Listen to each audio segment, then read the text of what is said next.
Nicolas Dague and Massimo Siciliano were champions on the ice with the Victoriaville Tigre of the Quebec Major Junior Hockey League. The glory supplanted by shame when the two men appeared in Quebec court last October, pleading guilty to sexually assaulting a young woman during a 2021 team celebration. An all too common allegation in hockey circles. But criminal convictions are relatively rare when it comes to junior players in Canada, says this law professor. And so it's not surprising to me that athletes get, first of all, more of the benefit of a doubt than the average person might get. I think there's a sense of wanting to believe in our celebrities, especially hockey players, live in a very rarefied atmosphere in Canada.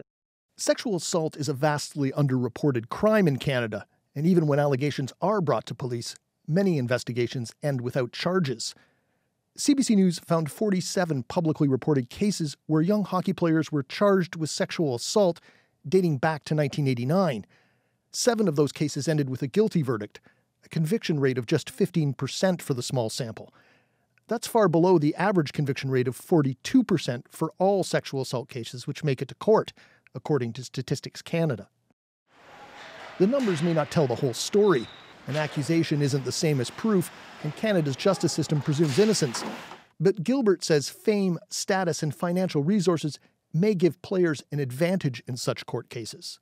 The ability to bring in high-profile, experienced, well-staffed law firms makes a huge difference compared to the average person who has to maybe rely on legal aid. For sociologist Alexis Peters, focusing on legal outcomes ignores what she believes is the underlying cause: an elite hockey culture still rooted in hypermasculinity. You need to change the subculture so that the young men feel safe in an environment and where they're not rewarded for violent behavior from the time they're 5. Hockey organizations in Canada have been talking about changing attitudes and educating players for decades. Yet the assault allegations keep surfacing. My name is Bailey Reed, and I'm the CEO and co-founder of the Spark Strategy, and we provide consulting services for sexual violence prevention. Often organizations, when they're in a situation like this, in a very public crisis, will mandate training. And in those situations, people feel like they're getting in trouble, they're being punished. They come with an attitude that they're not interested in changing, or they're not part of the problem. So instead, framing it as they're part of the solution and how can you help us change, I think is a much more effective approach. Jonathon, this data doesn't include the recent charges in London, but is there anything else you can take away from the numbers?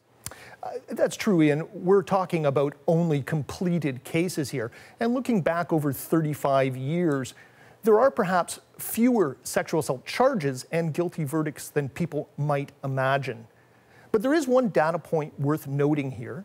Sexual assault allegations can take years to work their way through the system, and many cases end up being dropped. In fact, Statistic Canada's figures show that almost half of all such charges end up being withdrawn or stayed. There, too, another seeming advantage for Canada's junior hockey stars. 2/3 of the cases that CBC News examined, 31 of the 47, ended up having their charges dropped. Jonathon Gatehouse in Toronto, thank you.